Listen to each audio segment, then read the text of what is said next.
कर्म योग नहीं होता। और प्रभु कह रहे हैं जो दूसरों के हित के लिए शास्त्रानुसार अपने कर्तव्य का पालन करने के लिए स्वसुख वांछा रहित होकर के समता से कर्म किया जाता है। पूर्ण हो अपूर्ण हो, सुख मिले दुख मिले, जय हो पराजय हो, इसकी कोई परवाह नहीं, केवल अपने कर्तव्य का पालन करना है, तो ये कर्म योग हुआ। और इसका परिणाम होता है उसे वही तत्व का अनुभव होता है जो ज्ञानियों को होता है। भक्ति योग, तन मन प्राण चेष्टाएं सब कुछ प्रभु के चरणों में समर्पित करके आठों पहर उनके चिंतन में मगन रहना। इससे जो तत्व ज्ञानियों को प्राप्त होता है, जो योगियों को प्राप्त होता है, वही भक्त को प्राप्त होता है। बस अंतर ये है कि ये जो भक्त है ये अपने आराध्य देव के साथ निरंतर रहकर रसास्वादन में डूबा रहता है। कभी रूप रसास्वादन में, कभी लीला रसास्वादन में, कभी उनकी गुण माधुरी में, कभी वचन माधुरी में, अनंत रस का अनुभव करता है। इसीलिए चाहे जिस मार्ग का आचार्य महापुरुष हो, वो भक्ति की श्रेष्ठता का ही वर्णन करता है। जैसे आचार्य भगवान शंकर वर्णन करते हैं कि स्वरूपानुसंधान में भक्ति गरीयसी अर्थात श्रेष्ठ है, जबकि अद्वैत सिद्धांत उपनिषदों की व्याख्या करने वाले भगवान शंकराचार्य जी ज्ञान मार्ग के आचार्य हैं, पर वो कह रहे स्वरूपानुसंधान भक्ति व गरीयसी सबसे श्रेष्ठ भक्ति है। यहां प्रभु ये वर्णन कर रहे हैं, पीछे कहा कि सांख्य योग से कर्म योग से उसी परमात्मा का अनुभव होता है। पर अब यहां पर शब्द लगाया कि ज्ञान के द्वारा परमात्मा को प्राप्त करना बहुत कठिन है, क्योंकि हमारा जन्म जन्मांतर से शरीर में राग है। जब तक शरीराभिमान शरीर राग नष्ट नहीं हो जाता, तब तक स्वरूप बोध नहीं होता, और ये राग नष्ट होना बहुत कठिन है। आप खूब विवेक लगाइए, बुद्धि लगाइए, पर ऐसी भूल भुलैया है इस माया की कि कहीं न कहीं भूल हो ही जाती है। इसलिए शास्त्रों में वर्णन किया गया है कि जो ज्ञान का मार्ग है ये बड़ा कठिन है, और बड़ी ऊंचाई पर चढ़े हुए को भी गिरने की संभावना रहती है। भगवान ब्रह्मा जी भागवत में जब श्री लालजू की स्तुति करते हैं, तो उसमें वर्णन करते हैं कि हमने बड़े बड़े योगियों और ज्ञानियों को देखा है ऊंचे ऊंचे पदों से गिरते हुए। इसलिए प्रभु मैं आपके श्री चरणों का आश्रय लेकर और कुछ नहीं जानता, बस इतना जानता हूं कि आप हमारे आश्रयदाता हैं। जो प्रभु का आश्रय ले लेता है, ऐसा ये नहीं कि उस पर माया का प्रभाव नहीं पड़ता, उस पर भी आकर्षण होता है, वो भी बाधित किया जाता है माया के द्वारा, पर इसमें भगवान रक्षा करते हैं, इसमें प्रभु रक्षा करते हैं। इसलिए आंख मूंद के चलने पर भी उसके गिरने की संभावना नहीं, गिरते हुए भी गिरने की संभावना नहीं। जैसे माँ ऐसे बच्चे को चला रही हो तो चाहे जैसे चले, वो गिरेगा तो माँ की बाजुओं में ही। ऐसे ही करो सदा तिनके रखवारी, जिम बालक राखे महतारी। ऐसे प्रभु अपने भक्त को चलाते हैं। इसलिए सबने एक स्वर में स्वीकार किया है कि भक्ति सर्वश्रेष्ठ है। बहुत सहज में भगवत प्राप्ति इससे होती है। ज्ञान के पंथ कृपान की धारा, परत खगेश लगे नहीं बारा।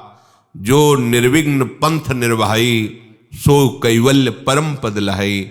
और ऐसे कैवल्य परम पद को भक्तजन स्वीकार ही नहीं करते। दीयमानम न गृह्णन्ति बिना मत सेवनम जनाहा।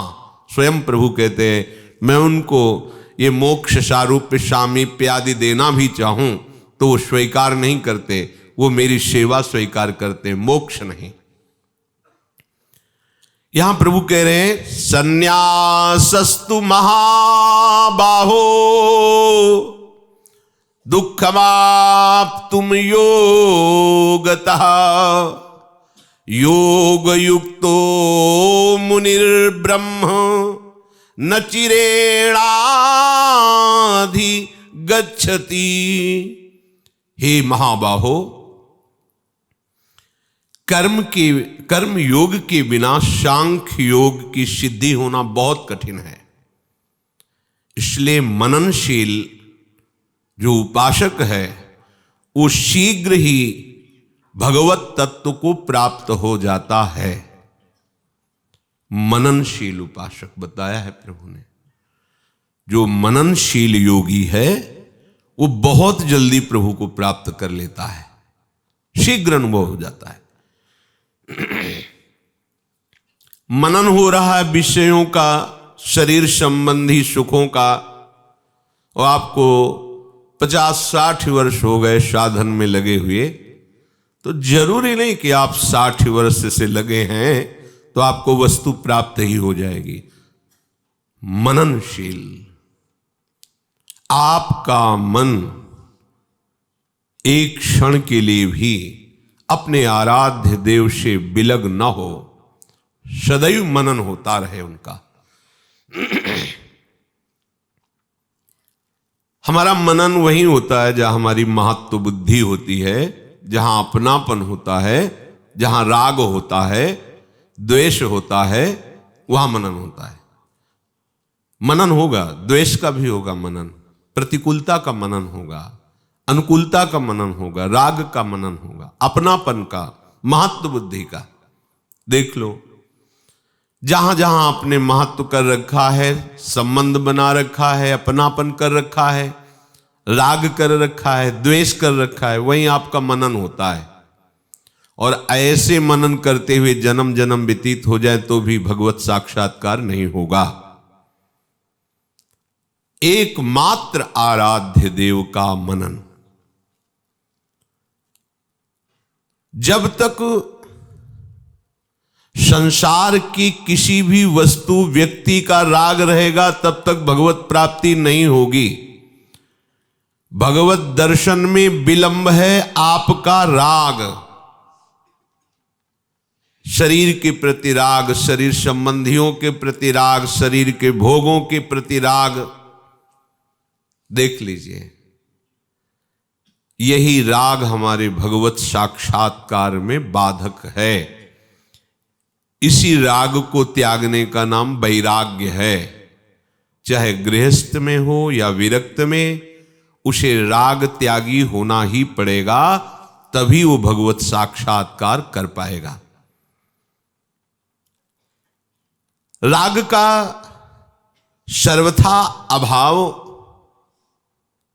तभी होता है जब अनुरागी संतों का साक्षात्कार हो और उनका संग मिले। जिस राग में हम फंसे हुए हैं, उस राग से हटने के लिए हमें सामर्थ्य चाहिए। जैसे दलदल में फंसा हुआ व्यक्ति तभी निकल सकता है केवल अपनी ताकत से नहीं। अगर वो अपनी ताकत लगाएगा तो और धंस जाएगा। ताकत उसे लगानी है, पर निकले हुए का हाथ पकड़ करके। ध्यान दीजिए, जैसे कई लोग प्रश्न करते हैं कि गुरु की क्या आवश्यकता है, संत की क्या आवश्यकता है। भगवान का भजन करके स्वयं भगवान को प्राप्त किया। प्राप्त स्वयं ही करना है, चेष्टा आपको ही करनी है। उद्धार आपका आपके ही चिंतन मनन से होगा। पर जो आपका रागात्मक चिंतन संसार में फंस गया है, शरीर में फंस गया है, उसको छुड़ाने की युक्ति और सामर्थ्य ये सद्गुरु से प्राप्त होती है, ये महापुरुषों से प्राप्त होती है। चाहे जितना शक्तिशाली हो, अगर दलदल में फंस गया है तो निकलने के लिए निकला हुआ बाहर, वो जब आपको सामर्थ्य प्रदान करे और आप पूरा उपाय करें कि उसके हाथ पकड़ के इशारे से अपनी शक्ति से बाहर निकलने की चेष्टा करे, वो आपको सहज में निकाल देगा। निमज्जयोन्मज्जतां घोरे भवाब्धौ परमायनम् संतो ब्रह्मविदः शान्ता नौर्दृढेवाप्सु मज्जताम्। इस संसार समुद्र में डूबे हुए को निकालने के लिए ब्रह्मवेत्ता भगवत प्राप्त शांत चित्त संत जन ही परम सहारा हैं, अवलंबन हैं।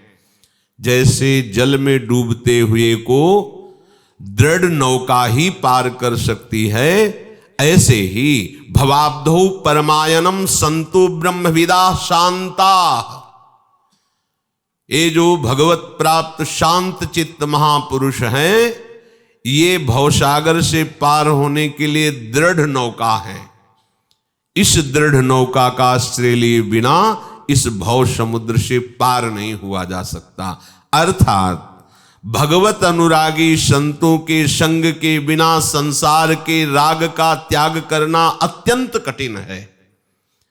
संसार के राग का त्याग करके निरंतर भजन करने की सामर्थ्य भजनानंदी भगवत प्रेमी महात्माओं के आश्रय और संग से प्राप्त होती है।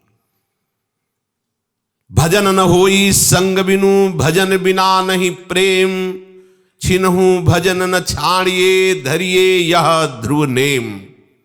ध्रुवदास जी स्पष्ट वर्णन करते हैं, भगवत प्रेमी भजनानंदी महात्माओं के संग के बिना भजन नहीं हो सकता और भजन के बिना भगवत प्रेम नहीं होता। ऐसा नियम बनाओ कि एक क्षण के लिए भी तुम्हारा भजन न छूटे। प्रभु कह रहे हैं जो मननशील महात्मा हैं वो बहुत शीघ्र मेरा साक्षात्कार कर लेते हैं। ये मन जो अनुकूलता में, प्रतिकूलता में, राग में, द्वेष में, द्वंद्वों में फंसा हुआ है, अगर भगवत प्रेमी महात्मा के चरणों का आश्रय श्रद्धा विश्वास पूर्वक ले लिया जाए और उनकी बात मान ली जाए तो आप खुद अनुभव करेंगे कि बिना प्रयास के आप कैसे आगे बढ़ते चले जा रहे हैं। यथोपश्रयमाणस्य भगवन्तं विभावसुं शीतं भयं तमोपेति साधून संसेवतस्तथा।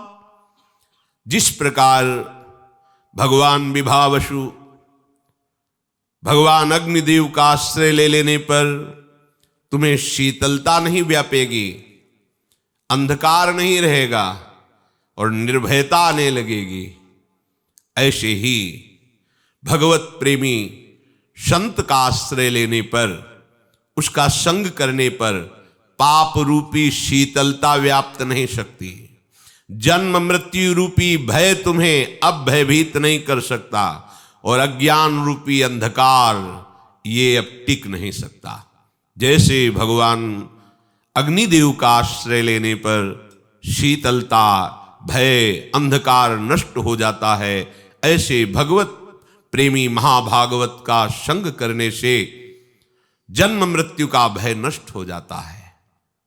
पाप रूपी शीतलता अब हृदय में ठंडी पैदा नहीं कर सकती, नष्ट हो जाएगी, क्योंकि दाहिका शक्ति जैसे अग्नि में है ऐसे भगवत भजन में अपार सामर्थ्य है, अनंत जन्मों के दुष्कृत कर्मों को भस्म कर देती है। आवागमन का भय नष्ट हो जाता है। सतसंगति संस्कृति कर अंता, संत संग आवागमन को रोक देता है।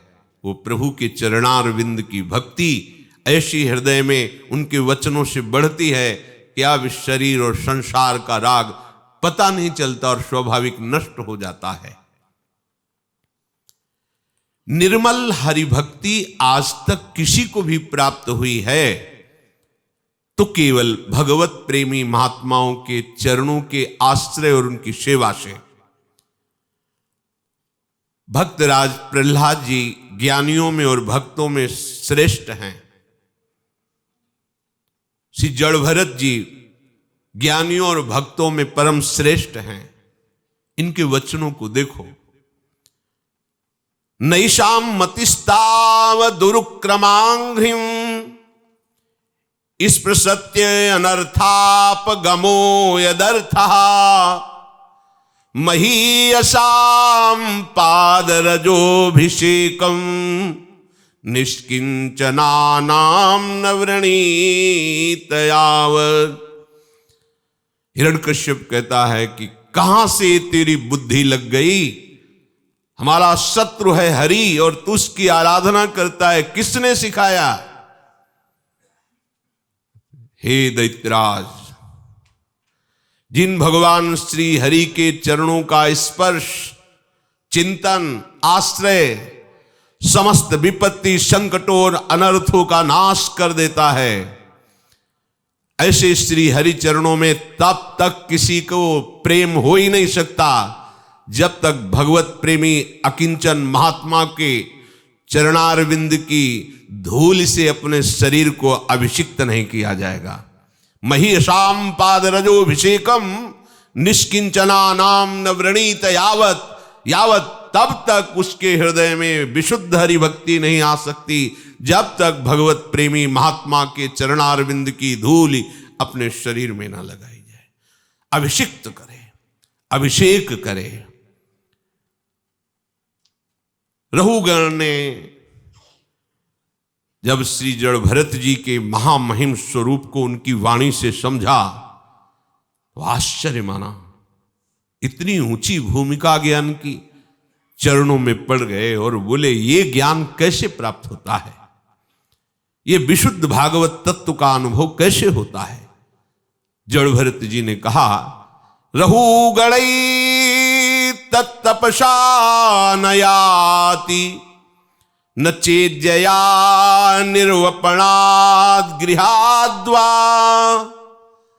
न छंदसा नैव जलाग्नि सूर्यो विना महत्पादरजोभिषेकम। आहा, हे रहुगण, ये विशुद्ध भगवत भक्ति, ये विशुद्ध भगवत तत्व का ज्ञान, चाहे जितनी कोई तपस्या कर ले, यज्ञ कर ले, दान कर ले, गृहस्थ आश्रम के पूरे सत्कर्म कर ले, खूब परोपकार कर ले, वेदाध्ययन कर ले, जल की उपासना, अग्नि की उपासना, सूर्य की उपासना कर ले, तो भी ये नहीं प्राप्त होता। ये तो भगवत प्रेमी महापुरुषों की चरण धूलि में स्नान करने से ही, अर्थात उनके चरणों के आश्रित होकर उनकी आज्ञा पालन से ही प्राप्त होता है। रहुगणित तत्तपसा नयाति न चेज्जया निरूपणाद् गृहाद्वा न छंदसा नैव जलाग्नि सूर्योर बिना महत्पाद रजोभिषेकम। बिना महापुरुषों की चरण का आश्रय लिए, उनकी चरण रज का सेवन किए विशुद्ध बोध और विशुद्ध भक्ति प्राप्त हो ही नहीं सकती। महापुरुषों का सेवन संसार का राग मिटा देता है। कोई ये ना समझे कि सेवन का तात्पर्य केवल उनके शरीर सेवा में जो है वही सेवन कर रहे हैं। शरीर सेवा भी सेवन शब्द की एक अंग की पूर्ति करता है। उनके समीप रहना, उनकी शरीर सेवा करना, ये संपूर्णता सेवा नहीं है, एक अंग है सेवा का। जब तक हम उनकी आज्ञा के अनुसार नहीं चलेंगे तब तक संपूर्ण सेवा नहीं मानी जाएगी। आज्ञा शम न सुसाहब सेवा, उनके मन के इशारे पर जो चलता है, मन मन की रुचि जानी नेह विधि अनुसरे। हमारे सदगुरुदेव क्या चाहते हैं, हम जिन संत का आश्रय लिए वो हमें कैसे चलाना चाहते हैं, वैसे बिल्कुल कोई भी मनमानी नहीं, उनके अनुसार अपना जीवन निर्माण करना। अभी तक मन बुद्धि के अनुसार जीवन का पतन हुआ, अब गुरुदेव के अनुसार निर्माण होगा हमारे जीवन का। इस बात को सर्वदा और सर्वथा समझनी चाहिए कि महापुरुषों की सेवा का सीधा अर्थ है उनकी आज्ञा में रहना, उनके आश्रय में रहना। परंतु ममता देह की और देह संबंधियों की, ये सबसे बड़ी बाधा है संत महापुरुषों का आश्रय लेने में। एक एक शब्द यथार्थ सत्य देख लीजिए। जिन महापुरुषों के संग से भगवत तत्व का बोध या भगवत प्रेम होता है, उन महापुरुषों का सेवन करने में सबसे बड़ी बाधा है शरीर की ममता और शरीर संबंधियों की ममता। ये बहुत बड़ी बाधा है। जहां वो आपके अहम को नष्ट करने की प्रतिकूल चेष्टा की, क्योंकि अहम प्रतिकूलता से ही नष्ट होता है, अनुकूलता देने से बढ़ता है। सम्मान वो ऐसा विष है जो अभिमान रूपी वृक्ष को और फलीभूत करता है, और अपमान एक ऐसी औषधि है जो जड़ से भस्म कर देता है अभिमान को। जहां एक कड़वी औषधि दी गई, तो यदि आपके शरीर में ममता है और शरीर संबंधियों में ममता है, तो भाग के वहीं पहुंच जाएंगे। उपासक को चाहिए कि आसपास देख ले कोई सहारा तो नहीं रह गया है। अगर कोई सहारा है तो उसे नष्ट कर देना चाहिए, क्योंकि जब भागने का अवसर आएगा तो हमारा मन ढूंढेगा कोई है जो हमें सहयोग दे सकता है। हाँ है ना, पेंशन आती पिताजी की, वो है, बढ़िया व्यवस्था है, जाओ। निकले थे अनंत जन्मों के सुकृत से भगवान की चरणारविंद की उस महान प्रेम लक्षणा भक्ति की प्राप्ति के लिए, जिसकी ब्रह्मा भी याचना करते और वंदना करते हैं। कहां फिसल कर फिर वहीं खड़े हो गए ममता के दलदल में, जहां एक बार निकलने का अवसर दिया जाता है, बार बार नहीं। ये भी ध्यान रखना, एक बार ये सौभाग्य प्राप्त होता है ममता से निकलने का। अगर आपने उस कृपा को ठुकरा दिया तो जीवन में तुम्हारी सामर्थ्य नहीं कि उस दलदल से निकल सको, क्योंकि केवल कृपा ही तुम्हारी ऊपर ममता से निकालने की सामर्थ्य प्रदान करेगी और दूसरी नहीं। ममता शरीर और संबंधियों की होने से महापुरुषों का सानिध्य अच्छा ही नहीं लगता। एक एक शब्द यथार्थ। ममता का स्वरूप मेरे घर है, मैं शरीर से स्वस्थ हूं, मेरे परिवार हैं। कोई ऐसे वैसे घर का समझते हो? नौकर चाकर, रुपया पैसा, कई फ्लैट हैं, सब व्यवस्थाएं, बैंक बैलेंस है। भूखों थोड़ी मरते हैं कि हम भीख मांगे। क्यों हम तुम्हारी सहें? मेरे संबंधी बड़े बड़े अधिकारी हैं, मेरी प्रॉपर्टी कितनी तुम्हें पता है? यह है ममता का स्वरूप। इस प्रकार जिसके अनेक प्रकार की ममता के बंधन बंधे हुए हैं, वो इन बंधनों को तोड़ नहीं सकता। इसलिए संत संग उसे रुचता नहीं है, पचता नहीं है। संत संग पचना भी चाहिए। पचा हुआ अभिमान गलित, पचा नहीं अभिमान प्रकाशित हो गया। इस ममता के बंधन को तोड़ेगा संत संग ही, पर संत संग करने के लिए कुछ तो ममता छोड़नी पड़ेगी। संतों की सेवा रूपी दिव्य मणि का प्रकाश जब हृदय में प्रकट होगा, तो ममता रूपी अंधकार की रात्रि कम होते होते एकदम नष्ट हो जाएगी। पर पहले संत संग में जाने के लिए ममता छोड़ने की आवश्यकता तो है ना। अतएव संसार के इन ममत्व के स्थानों पर जननी जनक बंद सुत दारा तन धन धाम सुहृद परिवारा, सबकी ममता ताग बटोरी, मम पद मन ही बांध बरडोरी। जितने भी विषय हैं सब दुख रूप हैं, अनित्य हैं। जितने भी संबंध हैं जहां तुमने ममता कर रखी, वो अज्ञान से हैं। ऐसा समझ करके भगवत प्राप्ति के लिए, संत संग करने के लिए हम ममता को त्यागें। ये समझना चाहिए कि संसार में कोई भी तुम्हारा साथ देने वाला नहीं, कुछ भी तुम्हारा नहीं। ये शरीर भी जिसे तुम मेरा नहीं परम मैं कहते हो कि मैं, ये भी नष्ट हो जाएगा। ये तुम्हारे चलाए नहीं चल रहा है।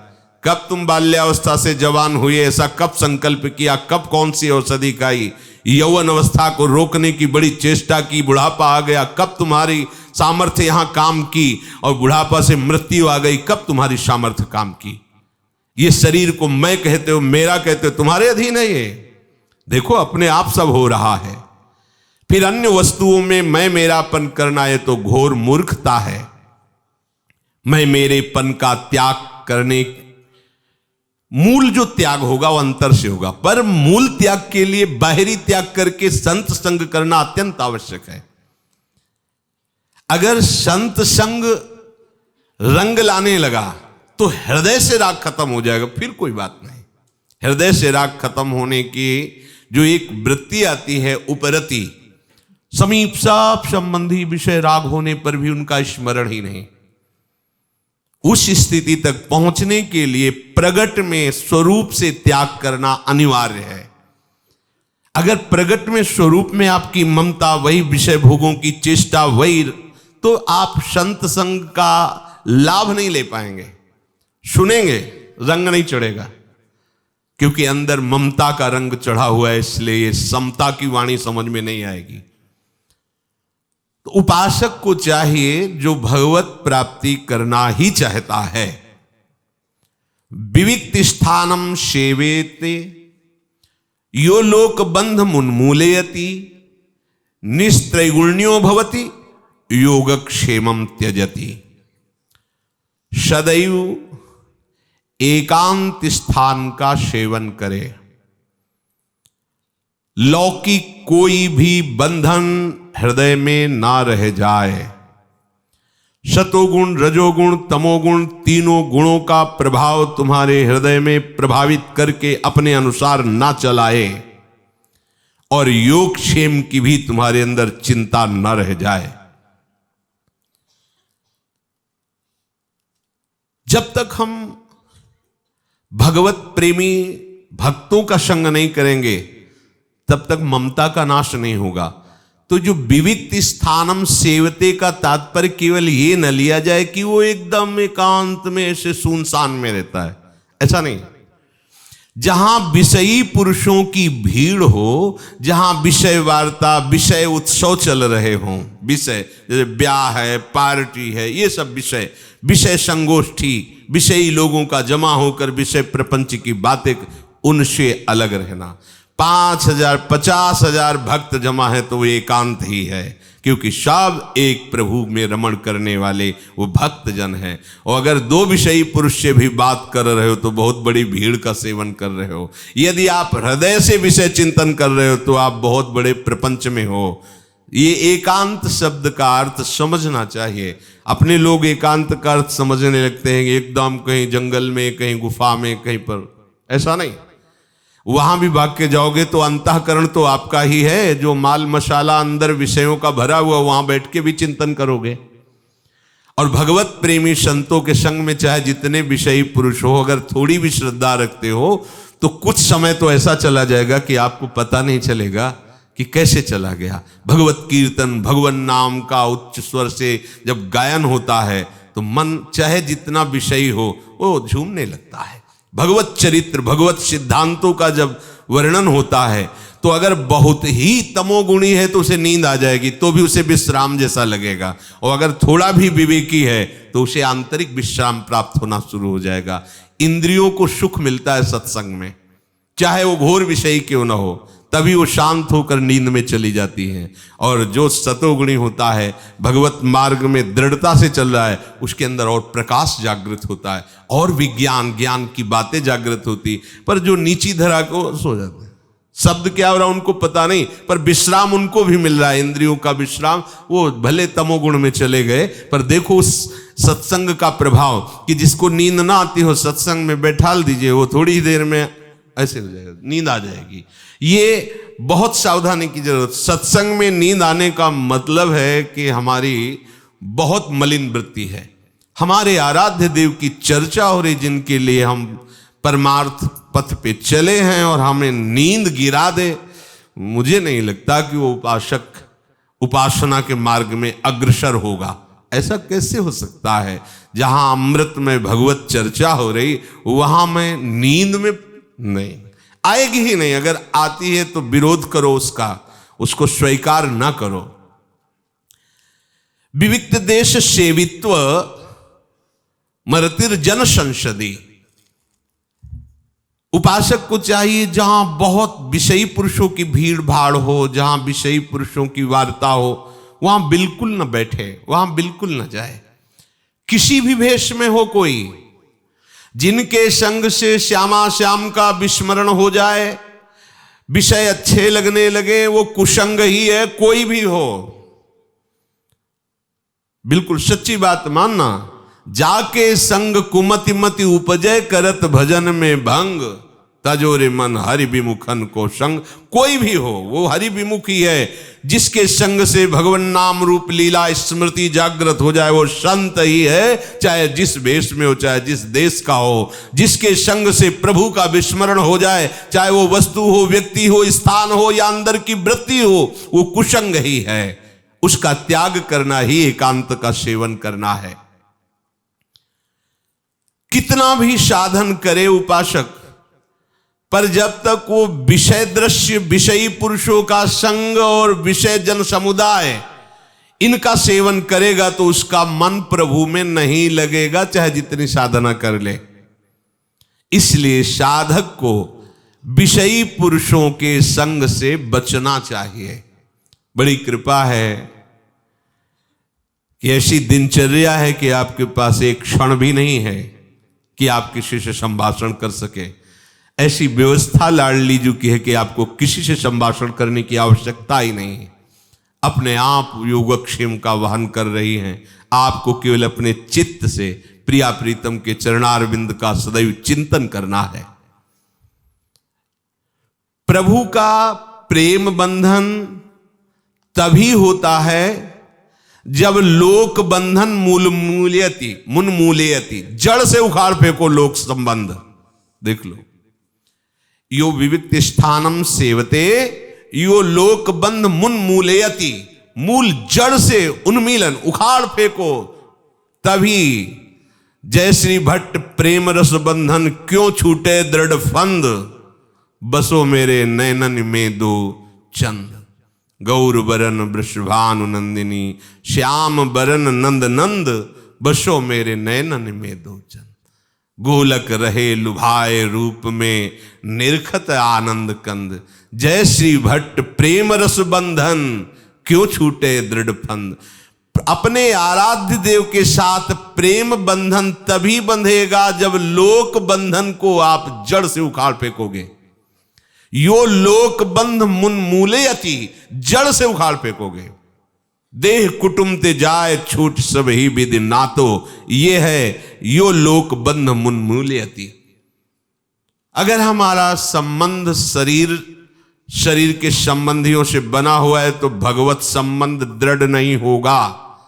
तो आए किस लिए हैं? भगवत संबंध दृढ़ करने के लिए।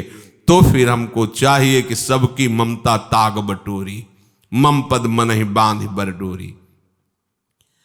लोक संग त्याग और लोक बंधन त्याग।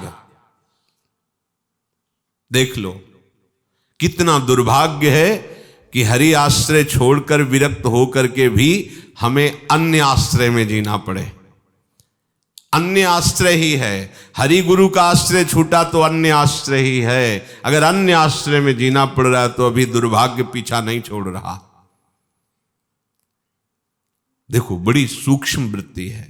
पूज्य श्री रघुनाथ दास गोस्वामी जी के जो पूर्व पिता थे बड़े ऐश्वर्य संपन्न थे। जब देखा कि बेटा ऐसी वैराग्य वृत्ति धारण, तो उन्होंने रसोईया, सामग्री, नौकर चाकर सब भेजे थे। स्वीकार नहीं किया। उनके वैराग्य ने स्वीकार। प्रभु से प्रेम बंधन बांधने के लिए ये लोक बंधन तोड़ना ही होगा, ये लोक बंधन नहीं। अगर लोक बंधन है तो भगवत बंधन। तो देखो उन महापुरुष की कैसी स्थिति थी। सोवत हु रसना रटे राधा कृष्ण सुनाम, सुषुप्ति में है पर जिभ्या राधा कृष्ण, ऐसा उच्चारण हो रही। प्रभु के रहस्य, प्रभु के प्रभाव, प्रभु के तत्व के साथ हमें तन्मय होना है। तो मृत्यु में दुखालय इस शरीर के भोग और संबंधियों की ये जो हमारी ममतामयी वृत्ति है, संबंधमयी वृत्ति है, यही अज्ञान, इसको तोड़ना ही पड़ेगा। अंदर से इस विषय को विचार पूर्वक देखिए, क्या आप ऐसा कर रहे हैं? परमार्थ के पति के भगवत प्राप्ति के लिए चल रहे हैं इस मार्ग में, पर आप राग और पुष्ट कर रहे हैं, राग त्याग नहीं रहे हो। प्रश्न करते हैं कि भगवान इतने छलिया क्यों हैं, क्यों हमारे सामने नहीं आते, छुपे? कब मिलना चाहते हो भगवान से? कौन मिलना चाहता है? जब किसी से मिलने की बात आती है तो आप अपने हृदय में देखो, क्या दूसरी याद आती है? अगर उसने कह दिया है कि 10 बजे मिलेंगे तो बार बार घड़ी पे नजर जाती है, वैसा लगता है कि अभी तो 5 बजे 5 घंटे हैं, मतलब 5 कल्प की तरह समय व्यतीत होता है। एक एक मिनट लगता है घंटों हो गया, 1 मिनट लगता है घंटों हो गया, ऐसा लगता है। 5 घंटे कितना हमें सहना पड़ेगा। उसे कुछ नहीं दिखाई देता, बस बार बार हृदय तड़पता है कब वो आवे और मैं कब उनसे मिलूं, किसी से भी मिलने की भावना।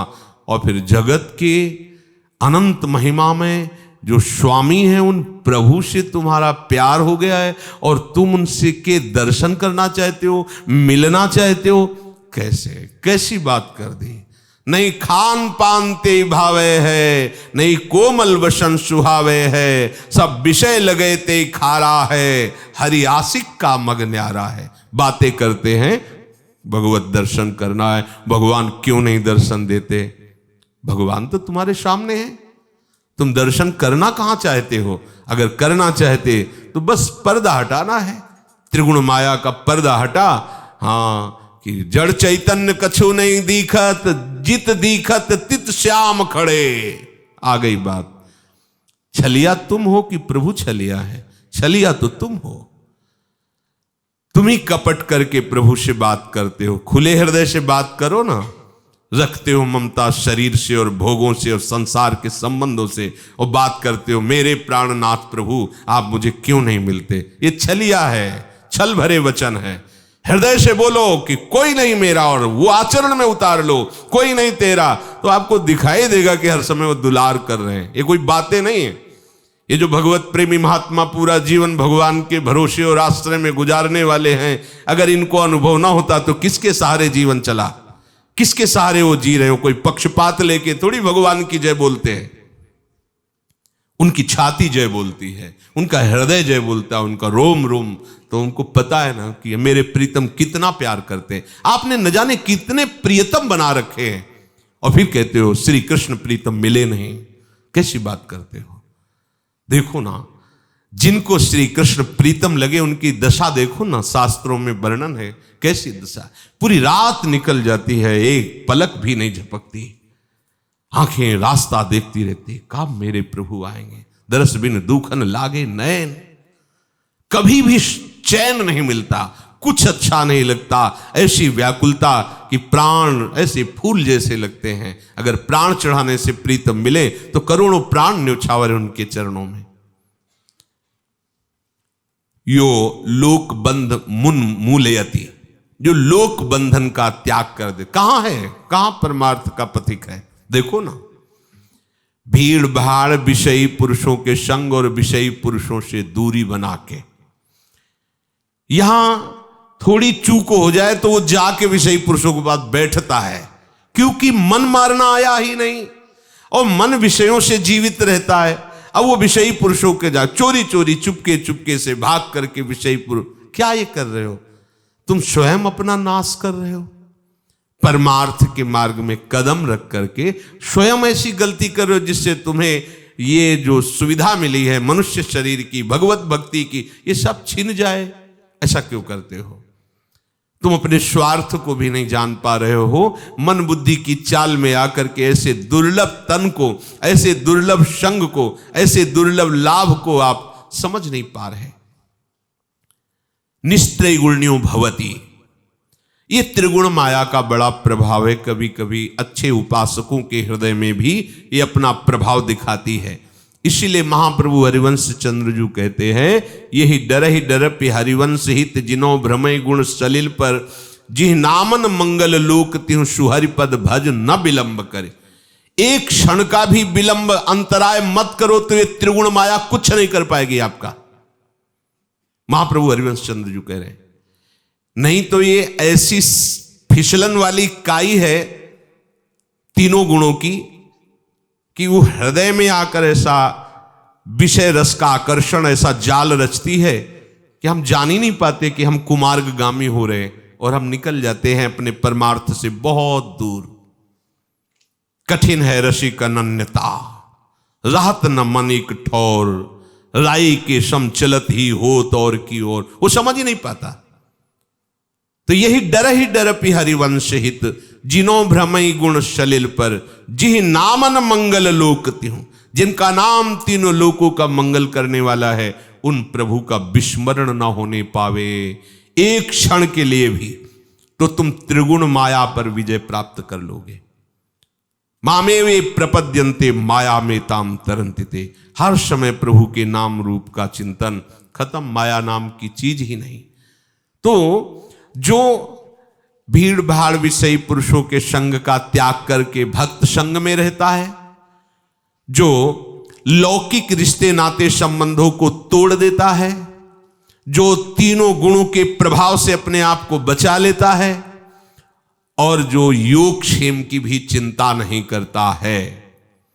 योगक्षेम की चिंता, अप्राप्त की प्राप्ति का नाम योग है और प्राप्त की रक्षा का नाम क्षेम है। और ये हमें करना नहीं, ये हमारे प्रभु को करना है। अनन्यस चिंतयन्तो माम ये जनाः पर्युपासते तेषाम नित्याभियुक्तानाम योगक्षेमम वहाम्यहम्। मैं वहन करूंगा तुम्हारे योग और क्षेम को। जो तुम्हें प्राप्त कराना है वो मैं कराऊंगा, और जो प्राप्त है उसकी रक्षा मैं करूंगा। अपने को क्या चिंता। योगक्षेमम त्यजति, योगक्षेम की भी परवाह ना करो, क्योंकि वो परवाह तो हमारे आराध्य देव करेंगे। उपासक को भोजनाच्छादने चिंताम वृथा कुर्वन्ति वैष्णवाः, योशौ विश्वंभरो देवः सा किम दासानुपेक्षते। आहार आदि की भी चिंता नहीं करनी चाहिए। जो प्रभु समस्त विश्व के समस्त जीवों का भरण पोषण करते हैं, तुम उनके सेवक हो, तुम उनके दास हो, तुम भूखे रह सकते हो क्या? अरे घोर पापियों को, हिंसक जीवों को भी जितना चाहिए उतना भोजन देते हैं, ऐसे वो दाता हैं। तुम तो उनके सेवक हो, निज जन हो। यदि तुम अपने वस्त्र की, भोजन की, वास की, इसी व्यवस्था की चिंता में पड़े रहे तो अभी तुम शरणागत नहीं हो, अभी तुम भगवद आश्रित नहीं हो। भगवद आश्रित को चाहिए कि भोजनाच्छादने चिंताम वृथा कुर्वन्ति वैष्णव। बेकार की ये चिंता मत करो। श्री हरिवंश नाम सब सिद्धि, सवै रसिक बिलसै नव निधि। भुगतै देहि न जाचहि, पोषण भरन न चिंत कराहि। श्री हरिवंश विभव बिलसाई, वृंदावन की माधुरी। उपासक यह कर्म फलम त्यजति, कर्माणि संन्यस्तति यति ततो निर्द्वंदो भवति। जो उपासक कभी भी किसी कर्म के फल की आकांक्षा नहीं करता, क्रमशः चढ़ाते चले जा रहे हैं उस महान स्थिति की तरफ, जो ज्ञानी जन कठोर साधना से भी अनुभव करना बड़ा मुश्किल होता है। भक्त को भक्त के संग से सहज में वो वस्तु अनुभव में आती है। यह कर्म फलम त्यजति। जब योग क्षेम की चिंता का त्याग हो गया तो उस उपासक को कर्म फल की आकांक्षा क्यों रहेगी? अब आप सुबह से शयन तक लगे हुए हो श्री जी की चरण सेवा में, बोलो क्या फल की इच्छा है? क्या फल की इच्छा है? यही बार बार मन कहता है, अहो भाग्य, अहो भाग्य। हमें श्री जी ने कैसा स्वीकार किया कि पूरा का पूरा समय वो अपनी सेवा में ले। ये हमारा फल है, वर्तमान में हमारा फल। हमें वृंदावन धाम वास मिल रहा है, हमें प्रिया प्रीतम के नाम रूप लीला का सेवन करने को मिल रहा है, रसिकों का संग मिल रहा है। इससे बड़ा भी कोई फल होता है क्या? हरिराम व्यास जी कहते परम पद किसको कहते हैं, मैं बताता हूं, भगवत प्रेमी महात्माओं का निरंतर संग ये परम पद है। आप परम पद में विराजमान हैं। तो कर्म फल की आकांक्षा ऐसे मार्ग के पथिक को नहीं होती। इसका फल क्या होगा? यही फल है जो हमें मिल रहा है। श्री हरिवंश नाम नित कहो, नाम प्रताप नाम फल हो। इसी नाम में प्रीति हो जाए, धाम में प्रीति हो जाए, इनकी सेवा में प्रीति हो जाए, इनके गुण गायन श्रवण में प्रीति हो जाए, इससे बड़ी और कोई सिद्धि नहीं, कोई फल नहीं इससे बड़ा। उपासक किसी भी कर्म फल की आकांक्षा न करे, भजन न करे निमित्त लय, ये हो जाए ये हो जाए, नहीं, चिंता मत करो। अखिल कोटि ब्रह्मांडों के ईश्वर कह रहे हैं योगक्षेमम भाम्यम, तुम क्यों चिंता करते हो? अपनी आदत क्यों बिगाड़ रहे हो? निष्कामता की तरफ बढ़ो। वो खुद एक आपको आंतरिक रहस्य की बात बता रहे हैं। जो अपना भार स्वयं लेता है वो जलता रहता है, परेशान और अशांत रहता है। जो प्रभु के भरोसे पर आनंदित होकर सब भार उनके ऊपर डाल देता है तो चिंता उनको होती। चिंतामणि प्रणमताम ब्रजनागरीणाम, चिंतामणि चतुर चिंतामणि चिंतित हो जाते हैं उसके लिए। और भक्त बेपरवाह होकर व्यास भरोसे कुंवर के सोवत पांव पसार, न स्वार्थ की चिंता, न व्यवहार की चिंता, न परमार्थ की चिंता, बैठे हैं आपके भरोसे पर। क्या लेने के लिए? कुछ नहीं, कुछ नहीं। भजन क्यों करते हो? रहा नहीं जाता। जैसे अफीम ची को अफीम खाए बिना नहीं रह जाता, ऐसे हम राधा बोले नहीं रह सकते। इसका फल क्या है? यही राधे तिमम जीवनम, ये मेरा जीवन है। जैसे श्वास के बिना मर जाओगे, ऐसे राधा नाम के बिना हम मर जाएंगे। ये बात आ जानी चाहिए। हम जी नहीं सकते।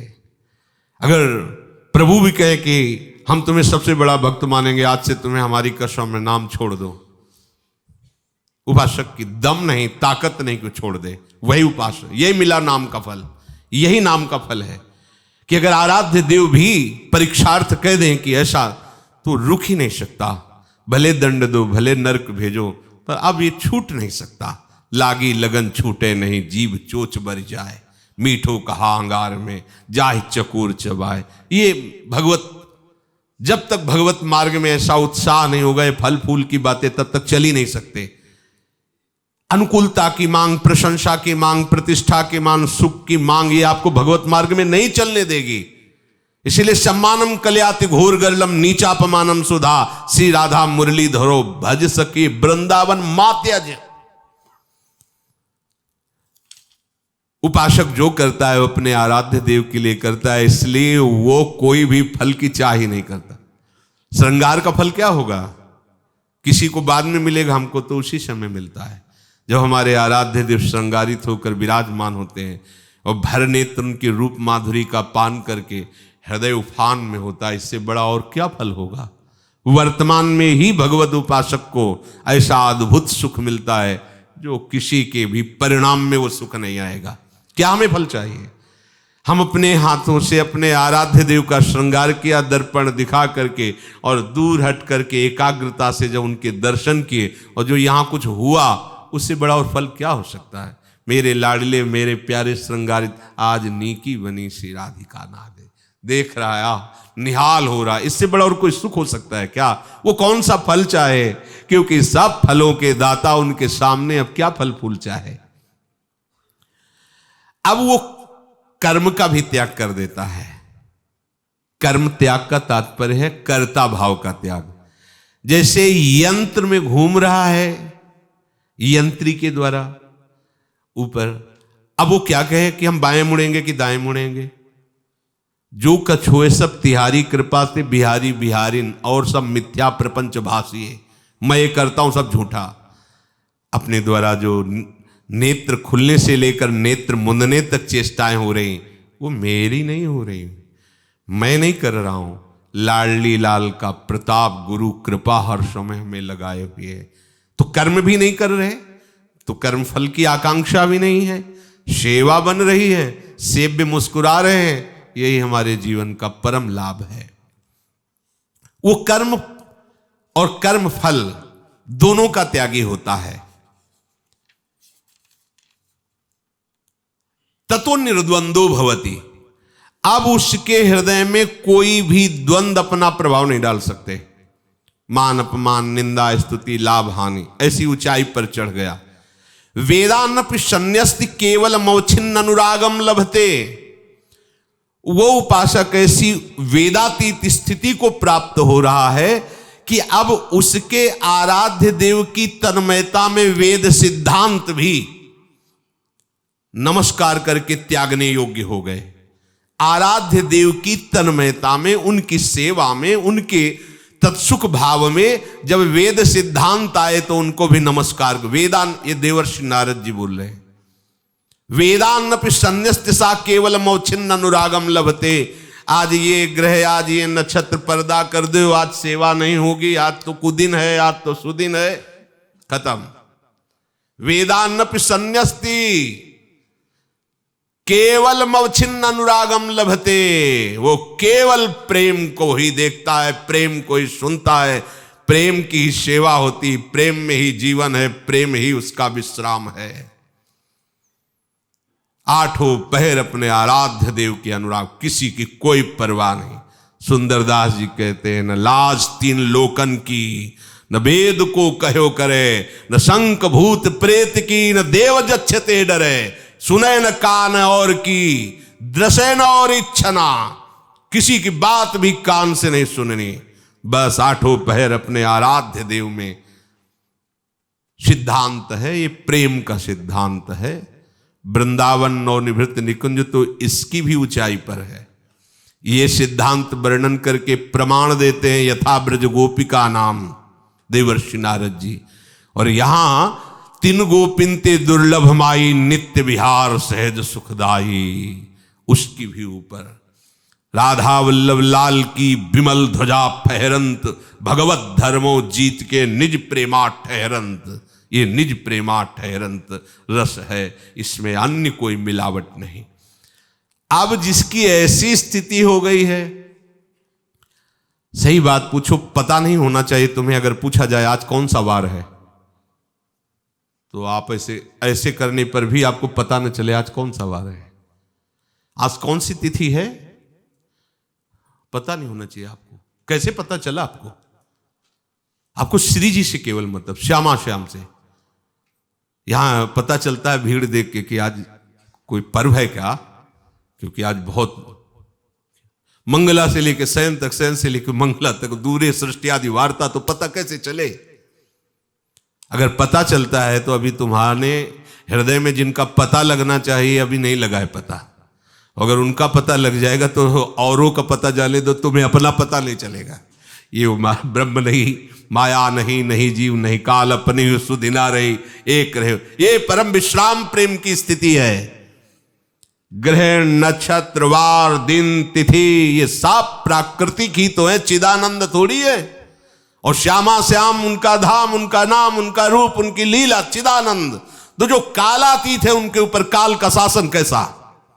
नहीं, ये धाम कालातीत, नाम कालातीत, रूप कालातीत है। इनके गुण का, इनकी लीला का आठों पहर चिंतन बचा लिया। विधि निषेध नहीं दास, अनन्य उत्कट व्रतधारी, महाप्रेम रस है। तो ऐसे उपासक की क्या सामर्थ्य होती है? बोले सतरति सतरति सा लोकांतारयति।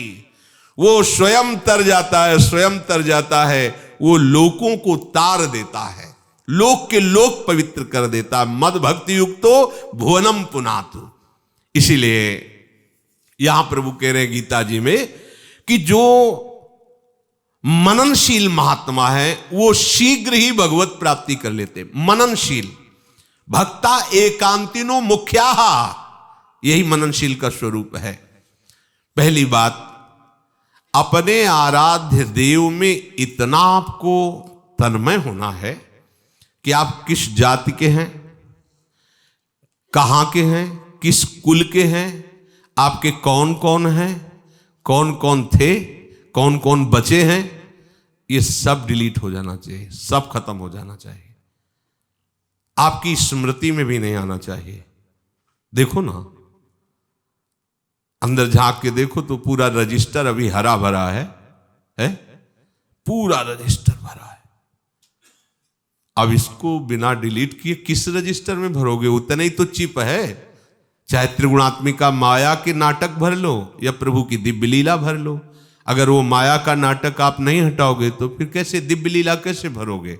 देखो गोस्वामी जी जब इस एकांतिनो मुख्या स्वरूप का वर्णन करते हैं श्री तुलसीदास जी महाराज, वो कह रहे मेरे जाति पाती न चाहो काहू की जाति पाती, मेरे को काम को न हो काहू के काम को, लोक परलोक रघुनाथ ही के हाथ सब, भारी है भरोसो तुलसी के एक नाम को। मेरी कोई जाति पाति नहीं है। भक्त की जाति क्या होती है? जो उसके आराध्य देव की होती है। समस्त वैष्णव एक ही कुल के हैं, अच्युत कुल के। जैसे अपने वृंदावन नित्य विहार रस के श्री हरिवंश सुगोत कुल देव जाति हरिवंश सब कुछ श्री हरिवंश स्वरूप हित रिद्धि सिद्धि हरिवंश। वृंदावन में सखियों के मध्य में विराजमान प्रिया प्रीतम, यही हमारी जाति है, यही हमारे कुल है, यही हमारे गोत्र है, यही हमारी सिद्धि है, यही हमारा परम लाभ है। ना मैं किसी की जाति पाति का आदर करता हूं, ना मेरे कोई जाति पाति है, गोस्वामी जी कह रहे हैं। ना मैं किसी के काम के लायक रह गया हूं, ना कोई मेरे काम के लायक है। ये लोकबंध मुन्मूल्यति।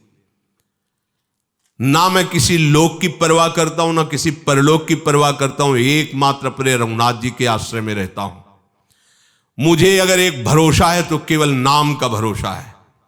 वो कहते हैं मैं भगवान शंकर को साक्षी करके कहता हूं, मेरी जीभ गल जाए अगर थोड़ा भी असत्य हो, ये रा और मां मेरे माई बाप है, यही मेरा पोषण कर रहे हैं। ये दो अक्षर रा और धा, यही हमारे जीवन है, यही हमारा प्राण है, यही हमारी सिद्धि है, यही हमारा निकुंज है। उठते बैठते चलते फिरते बस नाम का एकदम तन्मय पूर्वक ध्यान गान श्रवण मनन। अति ही अयाने उपखाने नहीं बूझे लोग, शाह ही को गोत गोत होत है गुलाम को। ये लोग जानते नहीं है, ऐसे पूछते तुम किस जाति के हो? अरे जो स्वामी का गोत होता है वही गुलाम का सेवक का गोत होता है। हम सब भगवत चरणारविंद के आश्रित है, प्रिया चरणारविंद के आश्रित, वही हमारे गोत कुल है। तो हमें किसकी परवाह? साधु के असाधु कै भलो कै पोच सोच कहा, काकाहू के द्वार परो जो है सो हो राम को। अरे भाई साधु हो या साधु हो, हमें तुमसे क्या लेना देना है? मैं किसी से कुछ कह रहा हूं क्या? किसी के द्वार पे पड़ा हूं क्या? मैं अपने प्रभु के द्वार पे पड़ा हूं। मैं जैसा हूं अपने आराध्य देव का हूं, किसी से कोई मतलब नहीं।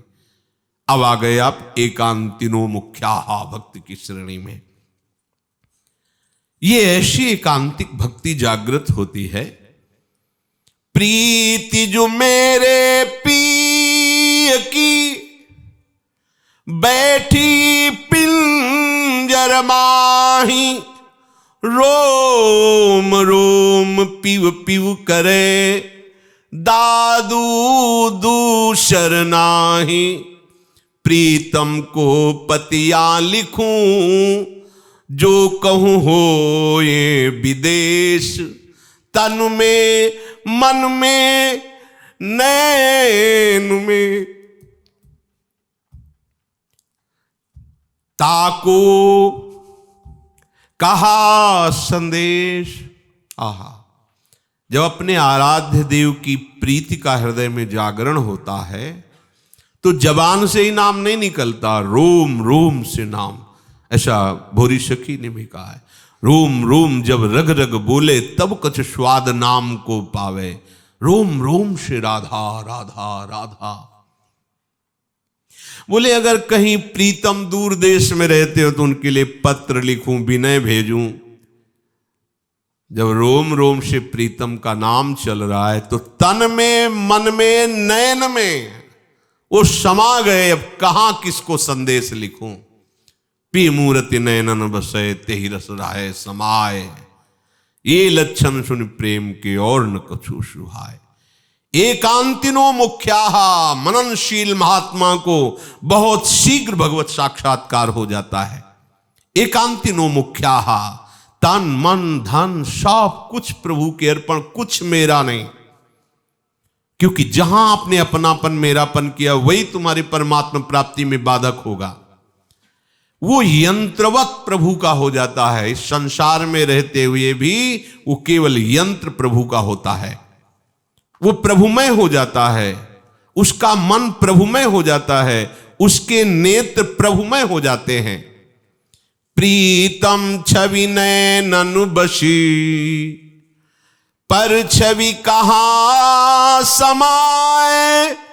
भरी सराय रहीम लखी, आप पथिक फिर जाए। रहीमदास जी कहते अपने आराध्य देव की छवि नेत्रों में बस गई तो जैसे धर्मशाला भर गया तो फिर पथिक क्या करेगा, वापस ही चला जाएगा। तो नेत्र भर गए, अब कोई दूसरा रूप, कोई दूसरा चिंतन आ ही नहीं सकता। कबीरा काजर रेख हूं, अब तो दई न जाए। नैनन प्रीतम रमि रहा, दूजा कहां समाए। कबीरदास जी कहते अब तो नेत्रों में इतनी भी जगह नहीं रही कि काजल लगा सके, क्योंकि प्रीतम समा गए नेत्रों में, तो अब जगह ही नहीं रही। 8 पहर 64 घड़ी, मेरे और न कोय। नैना माही तू बसे, तो नींद ही ठौर न होए। अब ऐसी स्थिति हो गई कि मेरे नेत्रों में मेरे प्रिया प्रीतम बस गए, तो अब नींद के लिए जगह ही नहीं रह गई है। 8 पहर 64 घड़ी वो युगल सरकार समाये रहते, इसलिए अब नींद के आने की कोई गुंजाइश ही नहीं रहे। भक्ता एकांतिनो मुख्या, अंदर ही अंदर हर समय अपने आराध्य देव के चिंतन मनन में डूबा हुआ। कंठावरोध रोमांचाश्रुभि, परस्परम लपमानाः पावयन्ति कुलानि पृथ्वीं च। जब ऐसा एकांतिक भक्त होता है तो प्रेम का ऐसा आवेश होने लगता है कि उसका कंठ अवरुद्ध होने लगता है, रोमांच होने लगते हैं, अश्रु झरने लगते हैं। परस्पर ऐसे ही संभाषण करते हुए वो इस भाव को प्राप्त हो जाता है। भगवत चर्चा करते करते भावावेश आया, कंठ अवरुद्ध हो गया, रोमांच हो रहा है, अश्रुओं से नेत्र झर रहे हैं। वो अपने कुल को क्या समस्त पृथ्वी को पावन करने की सामर्थ्य वाला महात्मा हो गया। जब उपासक एकत्रित होकर अपने प्राण प्रीतम की चर्चा करते हैं तो उनके हृदय में प्रेम के सागर की उफान होती है। वो बहुत संभाल कर चेष्टा करना चाहते पर छुपता नहीं है। उनकी आवाज बदल जाती है, कंठावरुद्ध, शरीर में रोमांच होने लगता है, उनके अश्रु धारा प्रवाहित हो जाती है। ऐसे वातावरण में, ऐसे विशुद्ध वातावरण में जो भी प्रवेश करेगा उसके पाप नष्ट हो जाते हैं। हृदय में उसकी भी प्रेम प्राप्ति की आकांक्षा या प्रेम वर्धन होने लगता है। बड़े भाग्यवान होते हैं जिनको ऐसा संग प्राप्त होता है। वागद्गदा द्रवते अस्य चित्तम, रुदत भीक्षणम हसति क्वचिच्च। विलज्ज उद्गायति नृत्यते च, मदभक्ति युक्तो भुवनम पुनाति। जहां ऐसे भगवत प्रेमी महात्मा जो प्रभु की चर्चा करते करते वाणी गदगद हो जाती है, चित्र द्रवीभूत हो जाता है। वो बार बार आवेश को संभालना चाहते हैं, पर वो रो देते हैं। कभी कभी प्रभु की लीला में हंसते हैं, कभी लाज छोड़ करके नृत्य करते हैं, गान करते हैं। ऐसे जो भक्त हैं वो त्रिलोकी को पावन करने वाले हैं। ऐसे भक्त से बढ़कर कोई तीर्थ नहीं है। अर्थात ऐसे भक्त का यदि संग मिल जाए तो अब किसी भी तीर्थ में जाने की आवश्यकता नहीं। तीर्थी कुर्वन्ति तीर्थानि, सुकर्मी कुर्वन्ति कर्माणि, सच्छास्त्री कुर्वन्ति शास्त्राणि। ऐसे भक्त जब कभी स्वाभाविक ऐसे किसी भी तीर्थ में अपने चरण रखते हैं तो वो तीर्थ सुतीर्थ हो जाता है।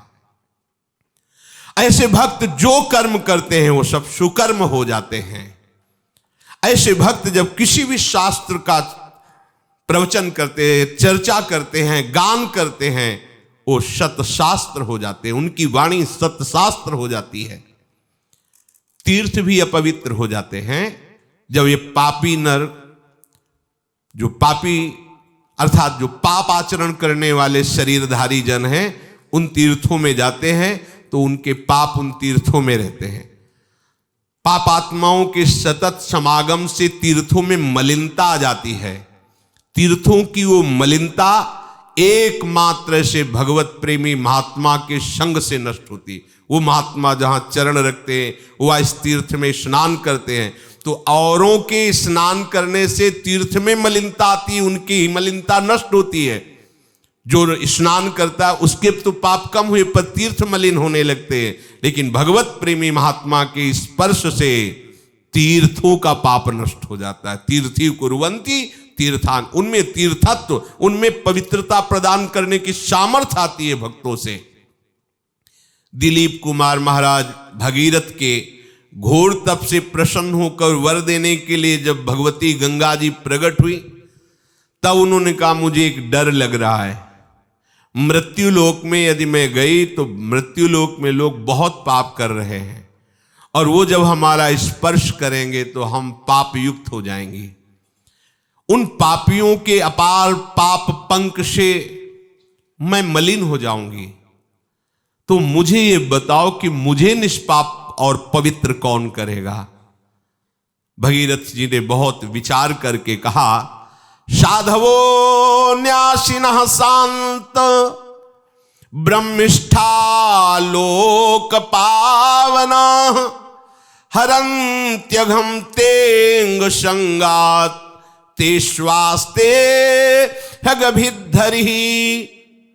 हे माता गंगे, समस्त विश्व को पवित्र करने वाले, विषयों के त्यागी, शांत स्वरूप ब्रह्मनिष्ठ जब महात्मा करके तुम्हारा स्पर्श करेंगे तो उनके स्पर्श से तुम निष्पाप हो जाओगी। गंगा को भी निष्पाप करने की सामर्थ्य प्रभु के भजन में डूबे हुए महात्माओं में होती है। तेषाम विचरताम पदभ्याम तीर्था नाम पावनेच्छया भीतस्य किम न रोचेत तावका नाम समागमः। ऐसे महान भक्त जहां भी चरण रखते हैं वो सब जगह परम पवित्र हो जाती है। भूमि पर जहां विचरण करते हैं वो भूमि तीर्थ के समान हो जाती है। संसार भय से भयभीत कोई भी ऐसे संत भक्तों का आश्रय ले लेता है, वो निश्चित निर्भय पद को प्राप्त होता है। तन्मयाः, क्योंकि ऐसे भक्त प्रभु में तन्मय होते हैं। मननशीला, वो निरंतर प्रभु में, ये खास बात है, ये शास्त्रों की खास बात है। निरंतर चिंतन, कभी नाम चल रहा है, कभी लीला गायन कर रहे हैं, कभी रूप चिंतन कर रहे हैं, कभी उनकी चर्चा कर रहे हैं, उनकी सेवा कर, उनमें अपने आराध्य देव में निरंतर। ये अंतर सहित भक्ति भगवत साक्षात्कार कराने की योग्य नहीं होती, ध्यान रखना। अंतर सहित जो भक्ति, जो हम अंतर करते हैं भजन में, वो हमें भगवत साक्षात्कार कराने योग्य। जब हमारा निरंतर भजन होता है, अंतरता खत्म हो जाती, तो हमारे हृदय में प्रभु को ढूंढना नहीं पड़ता, वो प्रकाशित हो जाते हैं। भगवान जब किसी पर प्रसन्न हुए तो अनन्य चिंतन दिया है और आदेश किया, सुमरे सुभजे सु निरंतर मोही। जब कभी प्रभु किसी को अपना जान करके दुलार किया है तो अनन्य भक्ति दी है, निरंतर भजन। ये अपने लोग क्यों नहीं कर पा रहे हैं? अपने को तो बहुत बढ़िया अवसर मिला है और कोई कार्य ही नहीं है, कोई भी जिम्मेवारी नहीं है, एक ही काम है। जो गृहस्थ में उनके लिए तो बहुत कार्य करते हुए उन कार्यों को भगवत समर्पित करके भगवत स्मरण करना है। जो निवृत्ति मार्ग के पथिक उनके लिए तो एक ही कार्य है, केवल भजन, केवल चिंतन। अगर ये अब भी नहीं हो पा रहा है तो अब कौन सी सुविधा भगवान दें, कौन सी व्यवस्था कर दें जिससे तुम्हारा निरंतर भजन हो? कोई हमें बताना है बात। आपको जैसा सौभाग्य मिला है ऐसा ब्रह्मा जी को भी नहीं मिला है, क्योंकि गोकुल में रहने के लिए 60,000 वर्ष तपस्या करके भी वो गोकुल में नहीं रह पाए। बाल गोविंद के लीला स्थली में ये तो 9 किशोरी 9 किशोर का, यहां के लिए तो मांगा ही नहीं, मांगने की सामर्थ्य ही नहीं यहां के लिए। तो अब ये वृंदावन धाम आपको मिला है मनुष्य शरीर में, ये प्रिया प्रीतम की उपासना मिली है, आपको वास मिल गया है, आपको जीने के लिए कुछ सोचना नहीं है, केवल जीवन धन के विषय में सोचना है, प्रिया प्रीतम के। फिर क्या कमी है जो भजन नहीं हो पा रहा? अब हमारी प्रियाजू की तरफ से कमी नहीं है, अब हमारी कमी है, पर्सनल हमारी कमी है। हम निरंतर भजन करना नहीं चाहते, इसलिए नहीं हो रहा। ये कोई भी अगर कहता है कि हम करना चाहते हैं पर नहीं होता है, ये हम बात मानने के लिए तैयार नहीं हैं। इसलिए नहीं तैयार है कि जिस समय तुम करना चाहोगे निरंतर भजन, तो इसी संकल्प में इतनी सामर्थ्य है कि इस असत माया का कोई भी विघ्न विकार आपको रोक नहीं सकता। अगर इसको रोकने की सामर्थ्य उनमें है तो आपकी स्वीकृति से है। आपने स्वीकृति दे रखा है कि आइए आपका स्वागत है, इसलिए हर विकार आपके हृदय में आकर आपके भजन को रोक देता है। और जिस दिन आप ठान लेंगे कि आज से मैं भजन का तार नहीं टूटने दूंगा, तो किसी के सामर्थ्य नहीं कि भजन आपका रोक दे। विश्वास मानना हमारी बात पर। अब भी आप कहोगे कि आज से भजन का तार नहीं टूटेंगे, तो आप देखो, आप चिंतन कर रहे हो विषय का ना, आप कर रहे हो, कोई करवा रहा है क्या आपको? आप देखो किस किस का चिंतन कर रहे हो। ऐसे संकल्प की पूर्ति होगी निरंतर भजन की। वो मन नहीं लगता तो राधा राधा राधा राधा राधा क्या करेगा मन? हम जबान से बोल रहे हैं, नाम जी जप जाप जागे जोगी, वो नाम का। गोस्वामी जी कह रहे, राम नाम मणि दीप धर जी है देहरी द्वार, तुलसी भीतर बाहरो जो चाह सुजियार। वो जीभ थक जाएगी रसास्वादन करते करते। आज तक कभी उसने नहीं कहा कि थक गई, 50 वर्ष से खवाता चला जा रहा है, थोड़ा विश्राम ले, नहीं। फिर शाम के एक नई चीज, अच्छा आज कुछ और, आज क्या चलेगा, हाँ चिंतन हो रहा है, आज समोसा चटनी ये। कभी सोचा है कि ये जीभ कभी रसेंद्रिय बोली कि आज तक इतना जीवन हो गया खाते, अब तो थोड़ा विश्राम कर, जो मिलेगा मिलेगा नहीं। अब राधा राधा राधा नाम जपने में जबान दर्द करने लगती है। कैसी जबान है जो इस अमृत रस के लिए दर्द करने लगती, थक जाती है। अभी किसी को थोड़ा सा छेड़ दो, क्रोधावेश में कर दो, तो 1 घंटा गाली देने में उसको कुछ फर्क नहीं पड़ेगा और रुआब से जाएगा। ये नहीं कहेगा जबान दर्द हुई है। और 1 घंटा राधा नाम कीर्तन में माथा पकड़ लेगा। वो 1 घंटा कीर्तन करे ना, थक गए। अरे 1 घंटा कीर्तन करने के बाद आंसू आ जाने चाहिए, रोमांच हो जाना चाहिए, शरीर फूल जैसा हल्का हो जाना चाहिए आपका। इसका मतलब है आप अभी विषय स्वाद में हो, विषय चिंतन में हो, स्वयं स्वीकृति देते हो, तभी भजन में अंतराय होता है। और जिसका भजन में अंतराय, कैसे भगवत साक्षात्कार होगा? क्योंकि दर्शन उसी को होता है जो अनन्य चेता सततम यो माम विस्मृति नित्य सा तस्याहम सुलभा। वो कह रहे तुम्हें बिल्कुल चिंतन और नहीं करना, योगक्षेमम बहाम्यम, बिल्कुल तुम्हें कोई परवाह नहीं करनी। अहम त्वं स्वर पापेभ्यो मोक्षयिष्यामि मा शुचा तेषाम् अहम समुद्धरता मृत्यु संसार सागरात्। वो कह रहे थे तुम्हें क्या परवाह है? बस हम केवल नाम मात्र के भक्त कहलाना चाहते हैं कि हम भक्त हैं, पर हम भक्त हैं विषयों के। विषय भोगना चाहते हैं, विषय चिंतन करना चाहते हैं, विषय संग्रह करना चाहते हैं, विषयों में सुख बुद्धि है। कैसे निरंतर भजन होगा? जब प्रभु से मिलना चाहते, प्रभु के ही आनंद में डूबना चाहते, प्रभु के सिवा हमारा कोई नहीं, हमारा जीवन प्रभु, मिल गए प्रभु, करके तो देखो। अब हमको भुलावे में अपने से अपने को नहीं डालना, ध्यान रखिए। सारी कमी अपने से अपने में हम कर रहे हैं। अगर अपने सावधान हो जाए तो बस सब बात बन जाए। ये सत्संग आपको तैयार कर रहा है। आप खुद बलवान हो और ऐसा नियम लो कि आपका निरंतर भजन चले। नहीं, भगवान आदेश ही ना करते, अर्जुन जी के सामने खड़े हैं, वो कह रहे हैं इन विषयों के विकारों को तुम सहो, तास्ति तिक्षस्व भारत, और मेरा अनन्य चिंतन करो, मेरे में मन बुद्धि लगा दो, तुम मेरे में ही निवास करेगो। सामने खड़े हैं। आपको इतना करना पड़ेगा, निरंतर अपने प्रभु का नाम रूप लीला धाम इसका सतत चिंतन कर। सब शास्त्रों का सार भगवान कह रहे कि बड़े बड़े ज्ञान के मार्ग के पथिक को भी उस कैवल्य परम पद पर जाना बड़ा मुश्किल होता है, गिर जाता है। लेकिन भक्त जो मननशील है, जो तत्सुख भावना से युक्त हो रहा है, उसे भगवत साक्षात करने में कोई श्रम नहीं होता। बस अंदर ही अंदर मनन करते रहो प्रभु का। आज तक किसी को भी विषय तभी भ्रष्ट किया है जब आप विषय का चिंतन करेंगे। विषय को सुख बुद्धि से चिंतन करने पर संकल्प बनता है और संकल्प ही क्रिया में उतार देता है, वहीं भ्रष्ट हो जाता है। अगर भगवत चिंतन हो तो किसी की ताकत ही नहीं है कि आपको कोई गिरा सके। अंदर से प्रभु का चिंतन है तो बाहर से आग की ज्वाला भी आपके रोम को झुलसा नहीं सकती, औरों की तो बात जाने दो। पूरी लंका जल गई विभीषण के घर में, कहीं भी झुलसन नहीं हुई। हनुमान जी की एक पूंछ का बार भी नहीं भरा। क्यों? जिनके इशारे से दाहिका शक्ति अग्नि में विराजमान है, वो सर्वशक्तिमान प्रभु का नाम ले रहे हैं, प्रभु का चिंतन कर रहे हैं, प्रभु के दास हैं।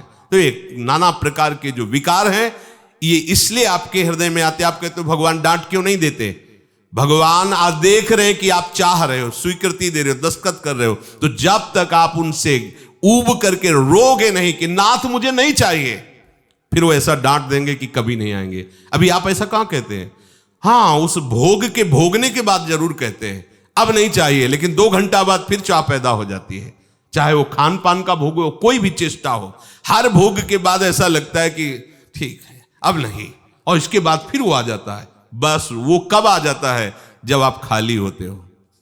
अगर खाली न रहो तो एक बार की गलती दोबारा आपको परास्त नहीं कर सकती, पर खाली होकर के जहां उसका चिंतन किया, संकल्प बना, पुनः क्रिया, यही हो रहा है। चिंतन क्रिया, क्रिया से चिंतन, चिंतन से फिर क्रिया, और इसी से जन्म मरण, यही चक्र चल रहा है।